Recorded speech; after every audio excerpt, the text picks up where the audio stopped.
Hey guys, welcome back to my YouTube channel study मौका। आज के इस वीडियो में हम बात करेंगे जीव विज्ञान की प्रमुख शाखाओं के बारे में। तो चलिए वीडियो स्टार्ट करते हैं और पढ़ते हैं आज का टॉपिक, जो कि काफ़ी इंपॉर्टेंट होने वाला है। प्रत्येक आपके एग्ज़ाम में यहाँ से एक आध प्रश्न बनने की संभावना रहती है। तो चलिए पढ़ते हैं आज का टॉपिक।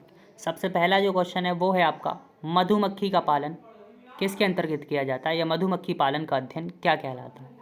पहला ऑप्शन है एपीकल्चर, दूसरा ऑप्शन है आपका सेरीकल्चर, तीसरा ऑप्शन है विटीकल्चर तथा चौथा ऑप्शन जो है वो है आपका हॉर्टिकल्चर। इसका जो करेक्ट आंसर रहने वाला है वो है आपका फ्रेंड्स एपीकल्चर, क्योंकि मधुमक्खी पालन का अध्ययन किसके अंतर्गत किया जाता है, वो है एपीकल्चर। एपीकल्चर के अंतर्गत हम मधुमक्खी पालन का अध्ययन करते हैं, यानी बी कीपिंग को हम एपीकल्चर भी कहते हैं। मधुमक्खी पालन हम क्यों करते हैं, क्योंकि हमें देखिए मधुमक्खियों से मोम, शहद, अलग अलग प्रोडक्ट की प्राप्ति होती है। तो हम बड़े पैमाने पर मधुमक्खियों की देखभाल या उनका पालन करते हैं, जिससे हम एपीकल्चर कहते हैं। अब देखिए दूसरा ऑप्शन है सेरीकल्चर। इसके बारे में आपको बताता हूँ।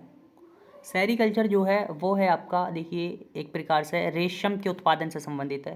तो रेशम कीट जो होता है, यानी सिल्क वॉर्म जो होता है, उसके पालन का अध्ययन क्या कहलाता है, वो है आपका सेरीकल्चर। रेशम कीट पालन जो है सेरीकल्चर कहलाता है। रेशम कीट पालन क्या कहलाता है, सेरीकल्चर। विटीकल्चर, विटीकल्चर जो है वो आपका अंगूर की खेती को हम विटीकल्चर कहते हैं। देखिए चौथा ऑप्शन है आपका हॉर्टिकल्चर। हॉर्टिकल्चर के अंतर्गत हम फल फूल का अध्ययन करते हैं एक प्रकार से, क्योंकि इसको हम बागानी भी कहते हैं, यानी उद्यान विज्ञान क्या कहलाता है, हॉर्टिकल्चर। दूसरा देखिए क्वेश्चन है, मत्स्य पालन का अध्ययन क्या कहलाता है। दूसरा प्रश्न है आपका, मत्स्य पालन का अध्ययन क्या कहलाता है। तो मत्स्य पालन का अध्ययन जो है उसको हम क्या कहते हैं। पहला ऑप्शन है फ्लोरीकल्चर, दूसरा पीसीकल्चर, तीसरा ऑप्शन है माइकोलॉजी तथा चौथा ऑप्शन है आपका फाइकोलॉजी। तो मत्स्य पालन का अध्ययन जो है वो किसके अंतर्गत किया जाता है, मत्स्य पालन के अध्ययन को हम पिसीकल्चर कहते हैं। क्या कहते हैं, पिसीकल्चर। तो करेक्ट आंसर क्या होगा, पिसीकल्चर। देखिए अदर ऑप्शन जो है फ्लोरीकल्चर, तो जो फूलों की खेती है ना उसको हम फ्लोरीकल्चर कहते हैं। तथा माइकोलॉजी, माइकोलॉजी जो है वो कवकों के अध्ययन से संबंधित है। कवकों का अध्ययन माइकोलॉजी कहलाता है। चौथा ऑप्शन है आपका फाइकोलॉजी, तो शैवाल जो होते हैं उनका अध्ययन फाइकोलॉजी कहलाता है।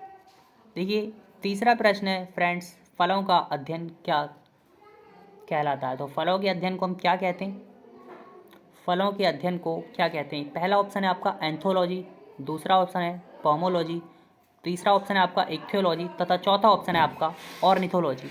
तो इसका जो सही आंसर रहने वाला है वो है आपका पोमोलॉजी। फलों का अध्ययन पोमोलॉजी कहलाता है।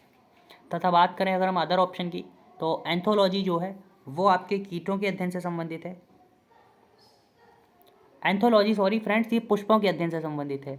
पुष्पों का अध्ययन एंथोलॉजी कहलाता है। और इक्थियोलॉजी, इक्थियोलॉजी जो है वो आपका मछली जो होती है ना उनका अध्ययन, यानी मछलियों के अध्ययन को इक्थियोलॉजी कहते हैं। ऑर्निथोलॉजी पक्षियों का अध्ययन, पक्षियों का अध्ययन ऑर्निथोलॉजी कहलाता है। चौथा प्रश्न है आपका, सांपों का अध्ययन क्या कहलाता है, यानी सांपों का जो अध्ययन है, उस सांपों के बारे में हम जब स्टडी करते हैं तो उस ब्रांच को क्या कहते हैं, जीव विज्ञान की वो कौन सी ब्रांच है। तो इसका करेक्ट आंसर क्या होने वाला है, ऑफियोलॉजी। इसका पहला ऑप्शन ही करेक्ट आंसर होगा, यानी ऑफियोलॉजी। डेंड्रोलॉजी, डेंड्रोलॉजी के अंतर्गत हम अध्ययन करते हैं किसका, वृक्ष एवं झाड़ियों का, यानी वृक्षों और झाड़ियों का अध्ययन क्या कहलाता है, वृक्ष और झाड़ियों का अध्ययन आपका डेंड्रोलॉजी कहलाता है। सोरोलॉजी, छिपकलियों का अध्ययन जो आपके घर में रहती है ना गर्मियों में, उसका अध्ययन क्या कहलाता है, सोरोलॉजी कहलाता है। वहीं बात करें एंटोमोलॉजी, तो एंटोमोलॉजी जो है वो आपका कीटों का अध्ययन, यानी जो कीट मकोड़े होते हैं उनका अध्ययन एंटोमोलॉजी कहलाता है। आप देखिए आपसे मैं एक कमेंट में प्रश्न पूछने वाला हूँ, सिल्वीकल्चर किस चीज़ के अध्ययन को कहते हैं, सिल्वीकल्चर क्या है। तो फ्रेंड्स उम्मीद करता हूँ ये टॉपिक आपके समझ आया होगा। ये टॉपिक काफ़ी महत्वपूर्ण है, यहाँ से एक आध प्रश्न बनने की संभावना रहती है। तो एक आध बार टॉपिक को और अच्छे से पढ़ें ताकि आपको अच्छे से सभी ब्रांचेज याद हो जाएं। मिलते हैं आपसे अगली वीडियो में, तब तक के लिए धन्यवाद।